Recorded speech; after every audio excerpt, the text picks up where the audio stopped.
Hi everyone, welcome to the May 7th AI Conformance meeting. I'm your host today, Janet, and feel free to put your name in the attendees if you want, and then if you want to take notes, you can also put your name in a note taker.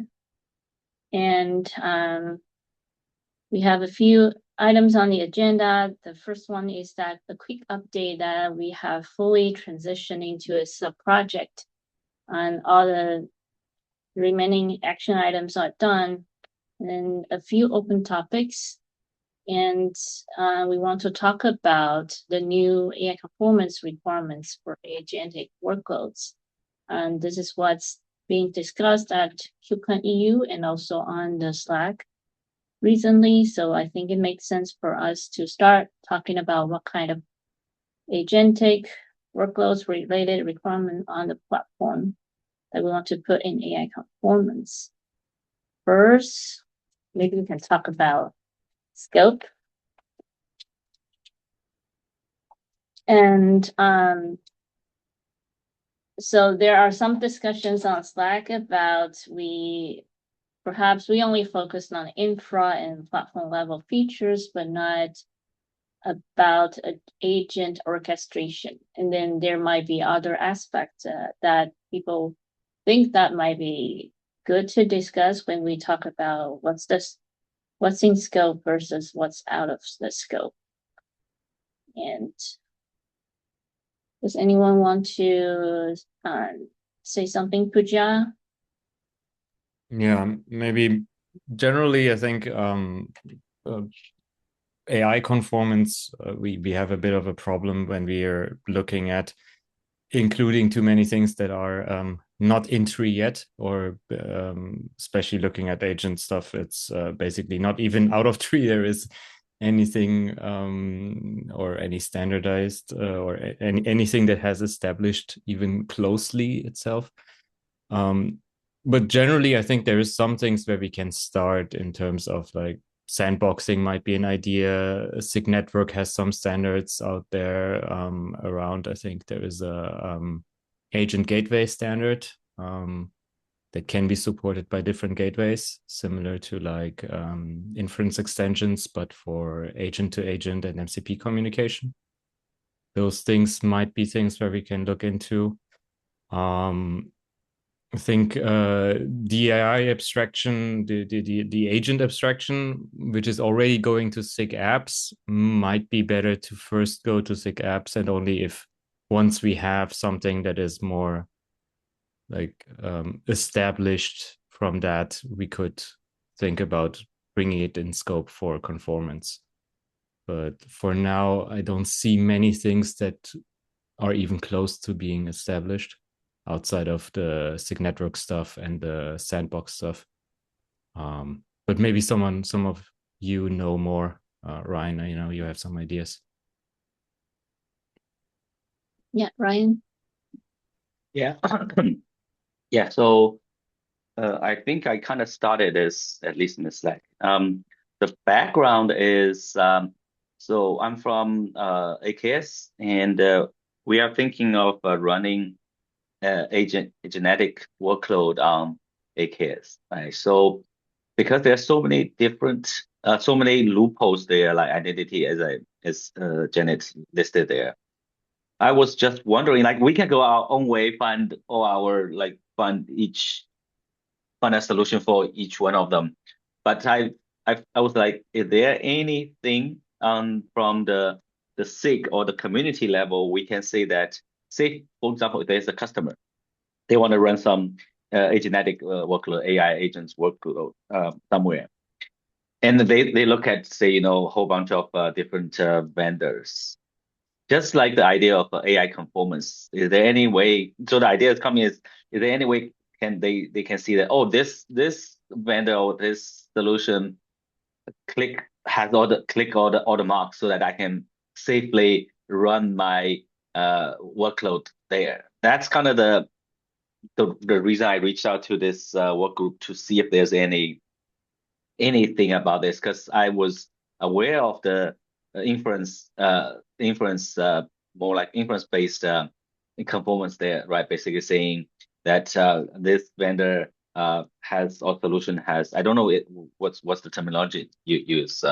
I just use vendor to substitute pretty much any provider that I'm safely can run, or it has all the harnesses, has all the features for me to efficiently run my inference workload. Now the same questions is to the agentic workload. I totally agree that it's a very big area, very huge attack surface. And we definitely won't get this done like in one or two meetings. I was just wondering if this is something that this working group maybe eventually, or how does this working group participate in this? Is this something that this working group actually is interested in exploring, kind of like that? Yeah. Yeah. So basically, we try to define what aspects that the platform must provide in order for certain AI workloads to run better on the platform. So we don't necessarily create those standards or create those solutions ourselves. We just basically define the requirement, define what's part of the standard. And Andre? Yeah, I think I can give my perspective here. I know like there are a lot of solutions exist, and many kind of key players try to build their own operators. I would love for this group to kind of maybe focusing on building blocks to run those agents in production.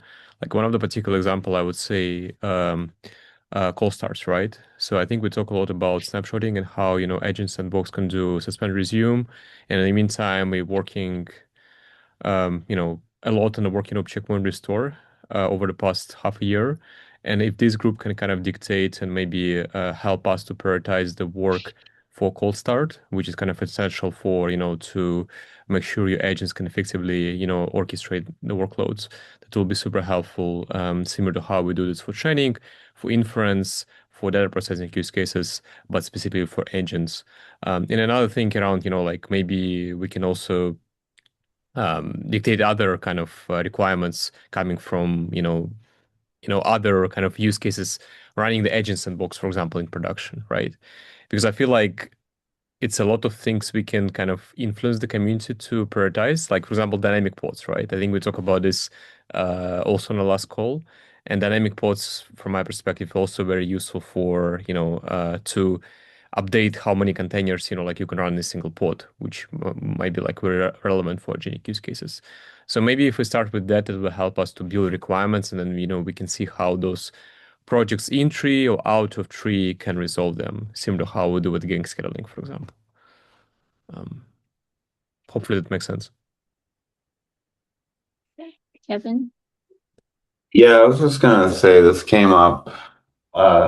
This also came up in the SIG node this week, where some people are looking at NVIDIA's OpenShell and maybe trying to figure out like what constructs we need at the pod API level to better support that. It's feeling. I mean, I also know that's NVIDIA OpenShell is a proprietary solution. There's Agent Sandbox, but I am wondering like if anyone's discussing like a working group for like agent runtimes on Kubernetes, because I don't think this is really the responsibility of this group. But go on, Pooja.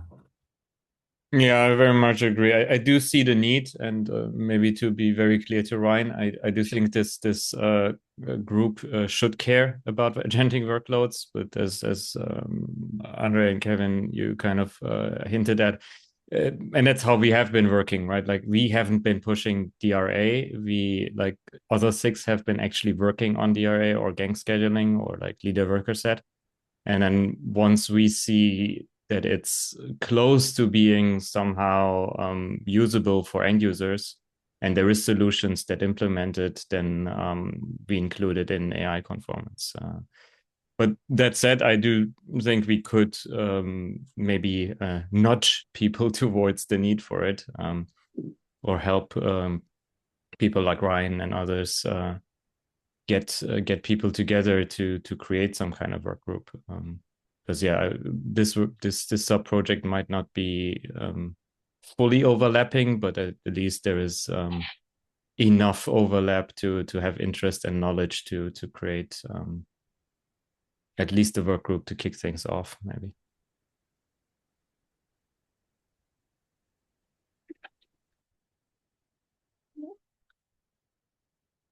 So perhaps it's a good segue to this item that I linked in the meeting notes. So basically, this is one of the proposed requirements that we haven't discussed. I put it in the very beginning of AI conformance discussion, and I think this is before we even have Agent Sandbox project. And maybe we can talk about if we were to introduce this one, how should we phrase this? And then if we introduce it, it's going to be starting with the should requirement. And I'll give folks a few minutes to read the text. Is it big enough?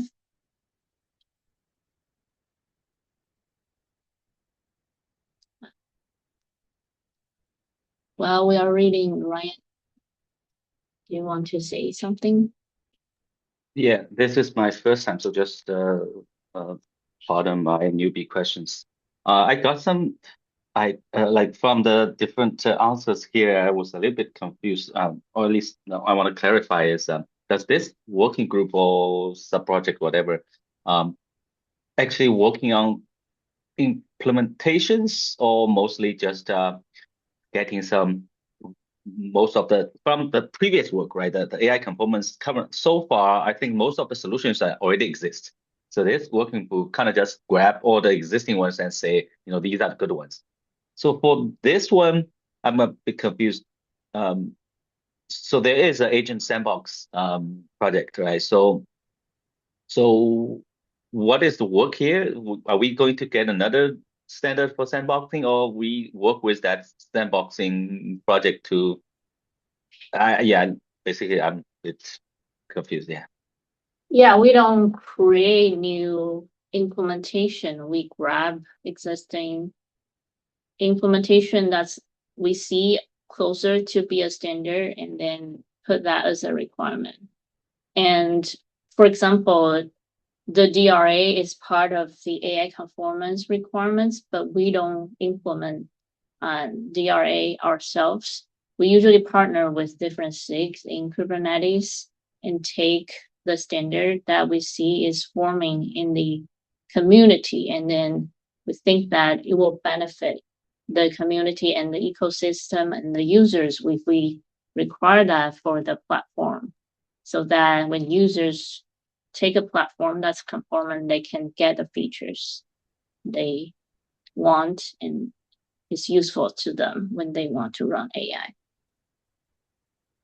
Mario, oh, sorry. Just quickly see if I understand. I think we're on the same page there. Then for issues like this, what is our action item as this working group? Is that, I mean, I think everybody agrees that this is a must for agent. I mean, I feel like this is pretty straightforward. And then what's the action item as for issues like this? So we are following. How familiar are you with the Kubernetes Conformance program? So not the AI, not the AI one, but the normal one. There are some tests that you can place a giant list of tests that if you can run through that means that is conformant. Your solution is conformant.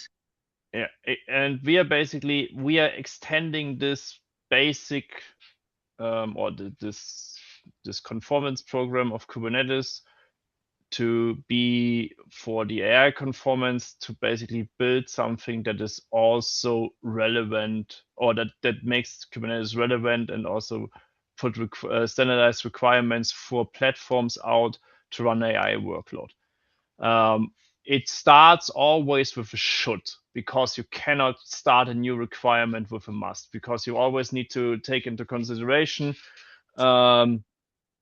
we are following the Kubernetes release cycle, which means that we basically the moment when the Kubernetes release cycle goes into code freeze, we cannot introduce any more new requirements until the next release comes in, because also we want to give the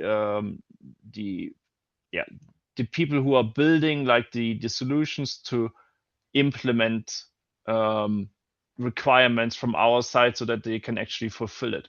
If we directly enter a must requirement, it would mean that giving the release cycle, let's say we are putting the release cycle, we are putting the must requirement in, then they have only like 4 weeks to implement this in their platform, which is not feasible for anyone. And that's why we came up with a process that first it comes into a should requirement. First it is discussed.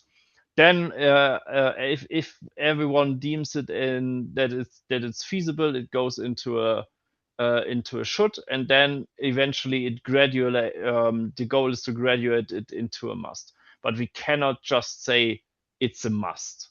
And Janet already put it up. Basically, that's we have the process detailed how things like this are being implemented. Did this give you more context? Yeah. Thank you for explaining this. Jack? Yeah, I think it's also worth, so if we can go back to your issue, Janet, I think it's worth using that as an example to describe how we've worked thus far, where we define some set of standard behaviors that represent abstractions away from the actual solution.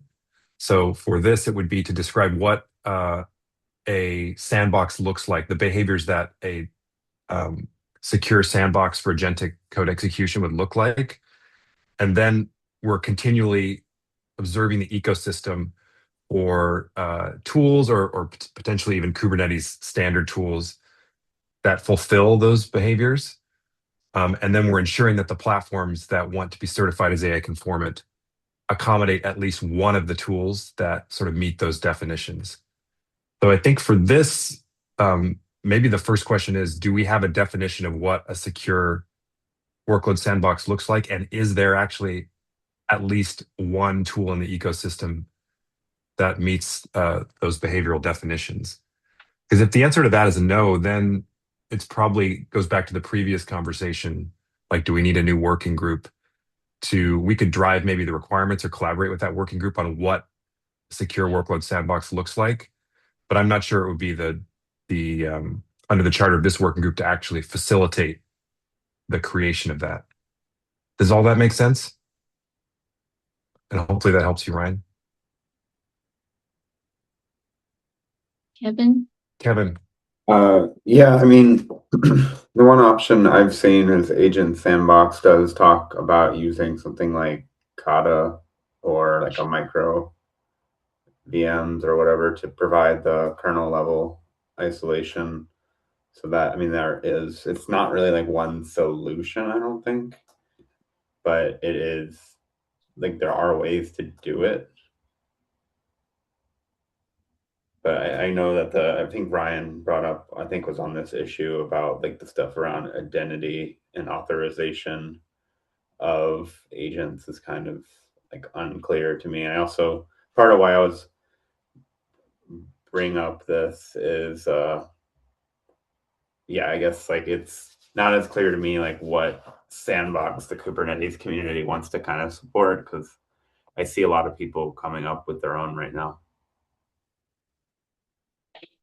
Yeah, I think this issue specifically is about providing the kernel level isolation. So, like you mentioned, Kata is one example. So, I think the other, sandbox solution you mentioned, like for example, agent sandbox or other types of sandbox, they are more like higher level of orchestration of those sandboxes leveraging this kernel level isolation. So maybe we have different requirements for different level of sandbox technology. And I think Jack just mentioned that we should define what does a secure sandbox mean. And I try to put a like description of what that means. I say it should isolate the process memory and network access from the host node. But maybe we can add some examples to this or refine the requirement. And I'm not sure whose hand is first. Maybe you first, I think Ryan. or Ryan. First. No, it's okay. You can go first. You can go. Okay. No, I do think we like keeping it, as someone already said, building blocks, like keeping each requirement kind of small and adding more of them, that will be like a good strategy to run, because yes, identity is a big problem, and other we do have quite a lot of issues to tackle when running agentic workloads, but and there's each of them is moving at a different speed, right? I think Anthropic just announced that they support Spiffy, which is close to CNCF at least. That would be something where we could look into identity. But treating them as separate small requirements might be a good strategy going forward. And we can most probably ideally just gather them towards the process that we have, cars, and in the issues that we already have, and then see how fast we can move on them to bring shoulds. Sandboxing looks to be far enough to be included soon, I would say, just from a personal look at the market. But we would need to at least also look at what is out there right now, and does it kind of at least harmonize with the way we are phrasing it here, which I would expect, because it's not very specific, but still maybe just doing a check on like the 2 or 3 most popular things that are currently used for sandboxing. We can check that we're in line with at least where the market is going, right? Right. Yeah. Thanks. So I can write a card for us to continue the discussion about sandboxing. It seems that we have agreement about moving this forward potentially. So I can start a card so that we can discuss more about like what's the requirement and what examples do we put in the text. And Ryan? Sounds good. Yeah, just want to, again, it's kind of like a newbie question observation. So my understanding is 2 things. As I mentioned in this issue, is this is we will have many different issues to attack different problems to run a genetic workload, right? So security sandbox is one thing. So my understanding, this is just focused on a single area first, right? And then this working group is going to start with requirement, and then in this case, mostly we'll talk to that sandbox agent sandbox project, and try to work with them, I assume, and get that project to the mature standard, and then we will say, oh, this areas has a mature solution. Then we will put that into this one pillar of this conformance test. Is that kind of describe the high level flow? Mario? So we will not endorse any specific project because we are not kingmakers. That's the main topic here. And the main topic is that this conformance program is there to create like a requirements sheet for running AI workload. And that's basically why this discussion is so hard to where we are drawing the line, because we cannot go and say you need to use XYZ. We had this discussion in the past for various topics. I think the most prominent one was about batch scheduling. And basically what we are defining is like, your platform needs to support a way of doing XYZ. That's the only thing we can basically do, but we cannot say your project or this project needs to be part of your platform, because we are basically limited to Kubernetes. Yeah, like Pooja mentioned, we can get specifics if it's something in the Kubernetes upstream, like DRA. And then take Gantt scheduling as an example. We have a requirement about Gantt scheduling.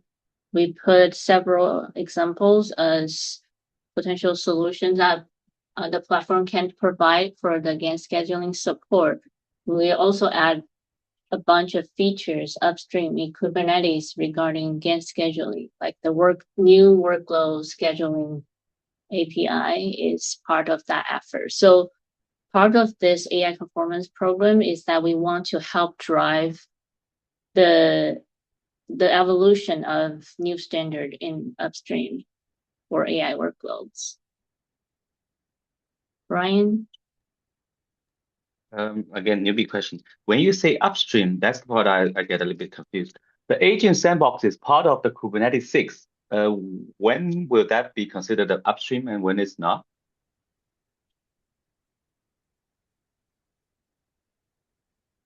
I think it's a good question, but I think that you can view some of the SIGs are experimental and some of them are more like production ready. So it's like, because something's in a SIG, it doesn't necessarily mean it's like fully adopted everywhere. But there's cases where a SIG project does become like heavily used, like something like Q or job set or leader worker set. So there's kind of layers to the adoption for SIG projects. So any more concrete? Again, just for this example, agent sandbox. I don't know what's its current status, but like hypothetically, when can we consider that as a part of upstream? Any like more specific metrics, like measurable or whatever standard? Are there any concrete standard? I think it depends on its adoption and maturity level. An example of a SIG project that's considered upstream is Gateway. So Gateway has a lot of multiple support from different providers that signals the wide adoption from the ecosystem, not just users or contributors, but also from the platform providers. Pooja, are you the first? Not sure, Andre, or are you? No, go ahead, Pooja, go ahead. Okay, yeah, I think Gateway API is definitely a very good example. And in other places, it's also a bit about if there's currently like, I don't know, 3 solutions on the market and we're seeing a lot of them being used, and none of them feels like really like fully established. Like in the case of APIs, it's easy because an API kind of usually, in terms of like gateway API or cluster API, tries to like get different providers and different vendors to agree and get to like a common interface, which is nice. If it's implementation and like small projects in Kubernetes 6, that's sometimes harder to say, yes, this is now kind of the established standard, because we kind of don't want to exclude legitimate solutions by other vendors, like just because they're using a solution that is not agent sandbox, but they're realizing actually the same way of the same level of security, the same level of isolation. We need to be careful to not exclude people too much. Yeah, I would say these SIG project sub-project are closer to core. They are maintained by the SIGs. So they are, you can see this as an official Kubernetes part of wider Kubernetes, but in terms of putting it as a standard, we want to be more careful about defining the standard, because if you define it as a standard, then all the vendors are required to support it. And we want to make sure that adding this requirement really helps everyone. Does that answer your question, Brian? Yeah, definitely. I think Andre still have his hand up. I'll wait. Yeah, sure. I think like what I want to say from my point of view, what will be helpful for, Kubernetes community and broader Cloud Native community if this group actually, share the common, questions or building blocks or, like challenges that users and or platform admins face. So basically we can brainstorm ideas and we can, like together build a solution, because I think the goal of this program initially was to ensure the Kubernetes is the right platform for AI. In the meantime, like Kubernetes has a very specific scope, right? It's an API. Like, and as I think, as I said multiple times before, I kind of like, I'm not sure that everything can be pushed directly to the core, because, Kubernetes has a very specific scope, which means like for this, conformance program, we need to be kind of, more open to what we should, include in these requirements. In the meantime, like again, I agree with others, like we should not really endorse a single solution, because like even some of the solutions, for example, can be, I don't know, for inference, developed in LLMD. Like why we cannot say those part, if you implement, for example, disaggregated inference using LLMD, you also can be unconformant, because this will help us, help to ensure that the platform is ready for inference, right? So in the meantime, again, I think what will be helpful here is to invite folks from SIG networking, maybe invite folks from maintainers from Agent Sandbox project, from MCP, for example, lifecycle operator, and maybe brainstorm with them like what kind of existing challenges they see, what users feedback they get, and where community should go towards to, right? So this group can also like endorse and maybe like propose some ideas or some requirements that the others can focus on. So I guess like my perspective is really helpful for the broader cloud native community to support agentic workloads specifically. Yeah, we can also identify like gaps we see and then bring it back to each SIG to see if they can help generate some solutions for us to define in the standard.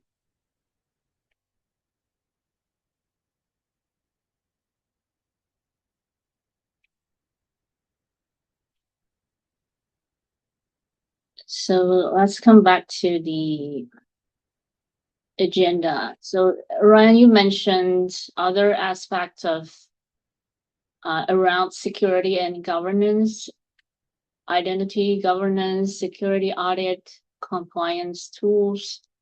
Would you like to talk more about, maybe do you have proposals you want to make for we could add to AI conformance, or it's fine if you need more time?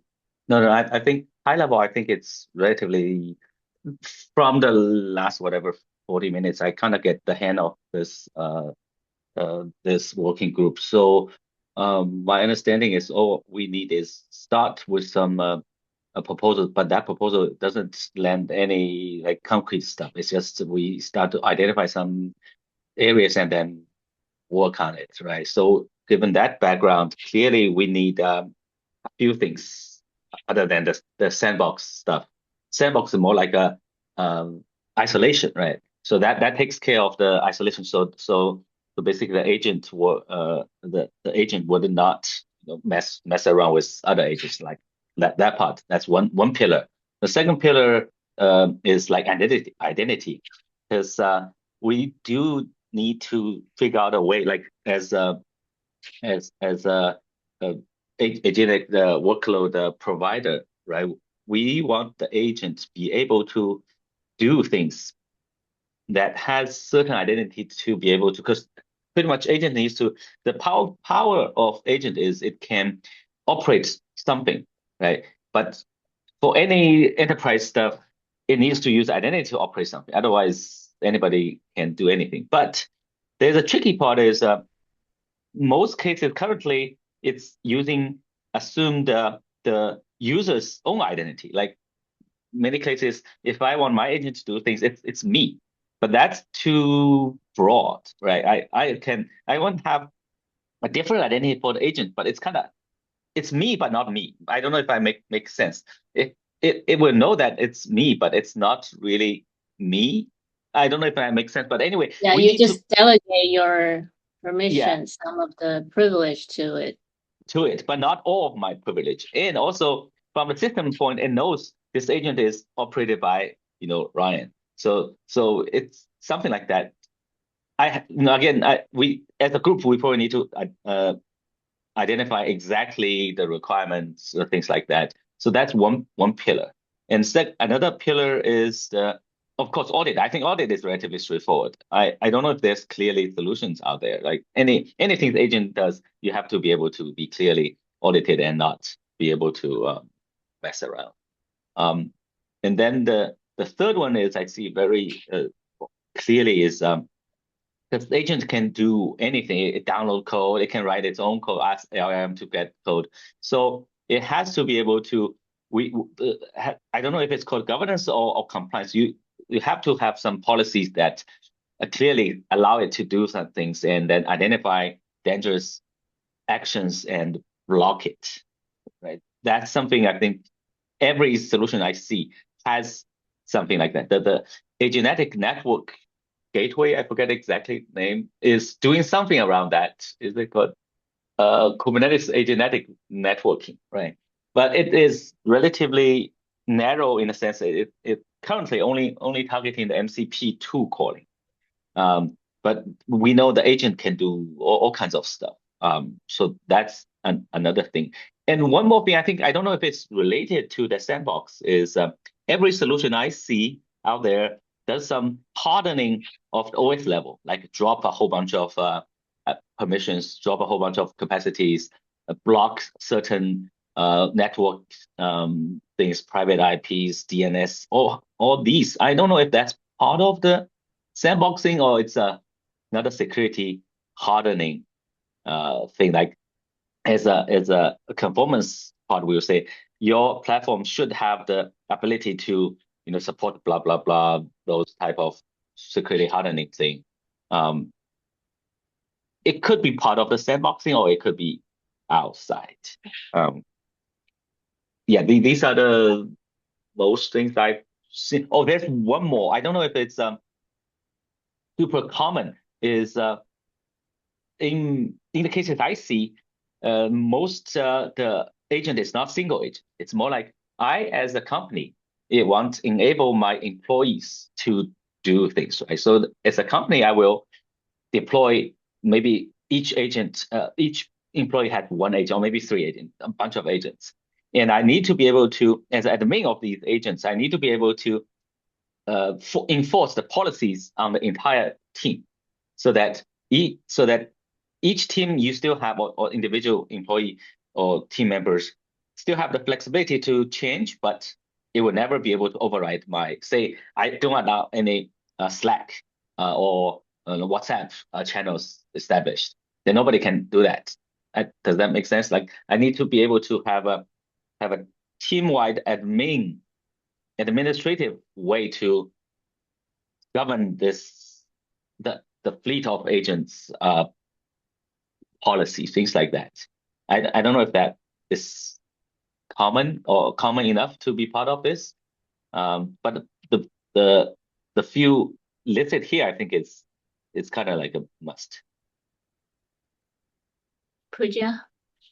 Yeah, I agree that those are all super important. The one thing that we need to slightly be careful about is that not all of those are things that are driven or can or should be defined by infrastructure and platform, so Kubernetes.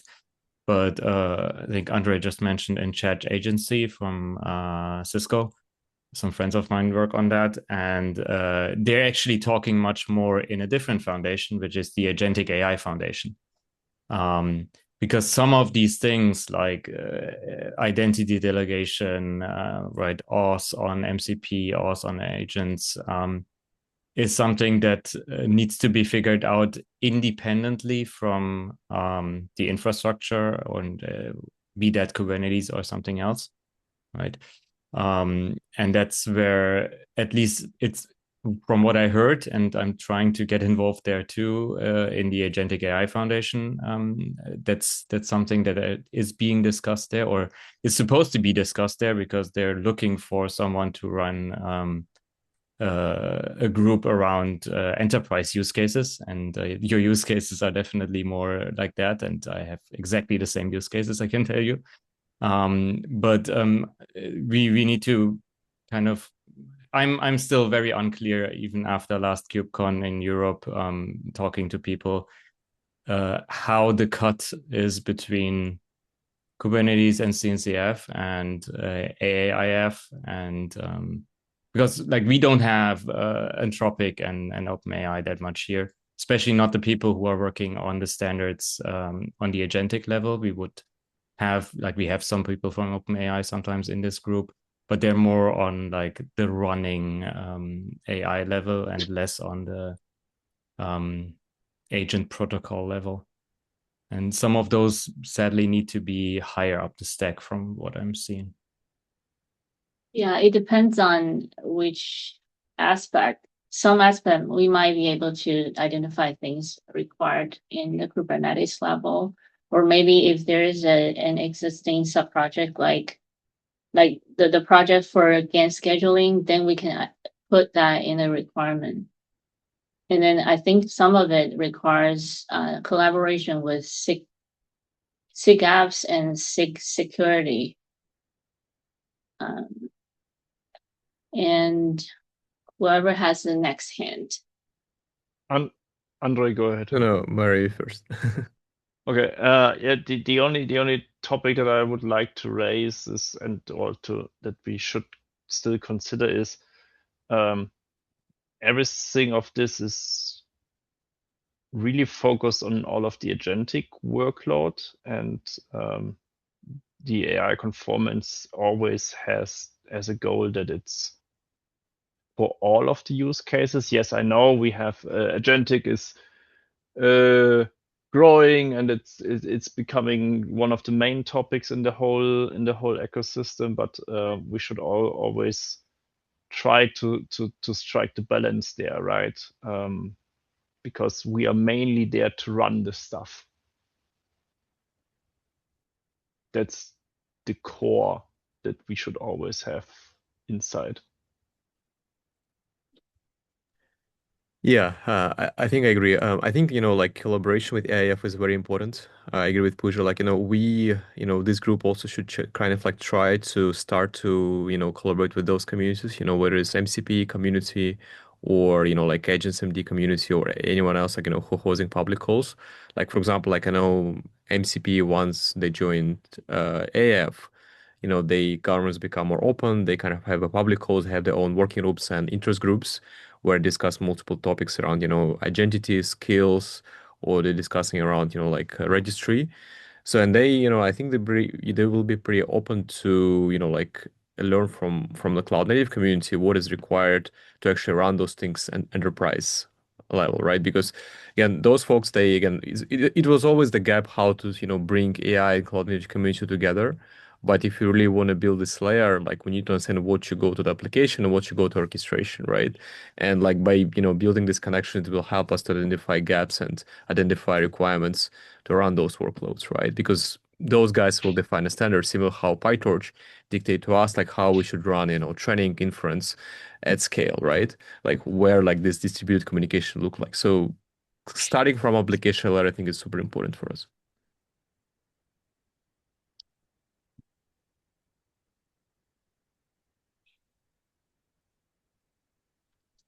Yeah. I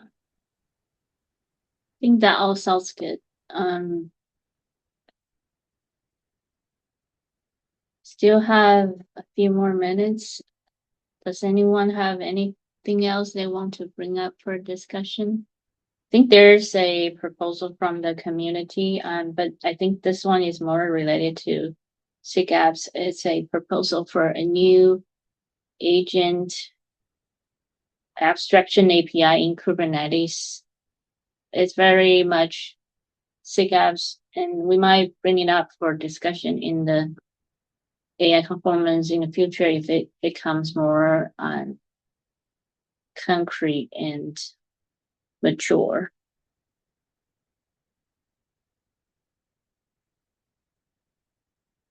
If you're interested, please feel free to take a look. Anything else from anyone? Cool. I think we get a few minutes back. Thanks everyone for the discussion, and I'll send a card for the sandbox one and share with you all to provide feedback. Thanks. Thanks, everyone. Have a great day. Bye-bye. Thank you. Thanks. Bye-bye. Thanks.